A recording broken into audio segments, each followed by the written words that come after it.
Hello everybody out there in YouTube land. So last night we had a good snow.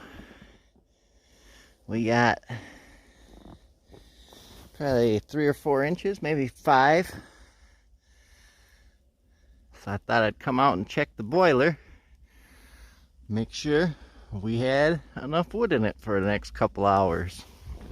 So far it looks like it's doing wonderfully. So I'm gonna maybe just throw 1 or 2 more logs in here, and then I'll head on up and go back to bed for a few hours.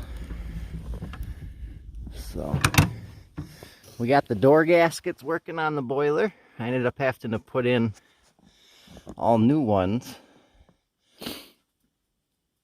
I don't know if I pulled the rope too tight when I did it the last time or what, but it wasn't able to get very tight. But now with it in there, as you can see, it makes a nice seal all the way around, so that's cool.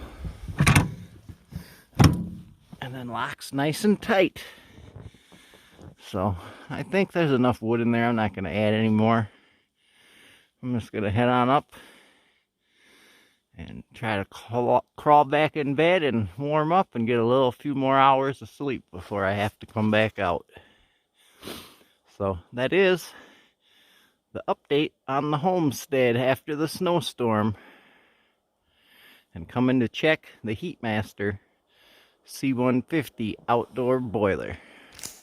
If you guys have any questions about running an outdoor wood boiler for heat, let me know in the comments below. Hit that like button and subscribe. It helps us out. I'll see you guys later.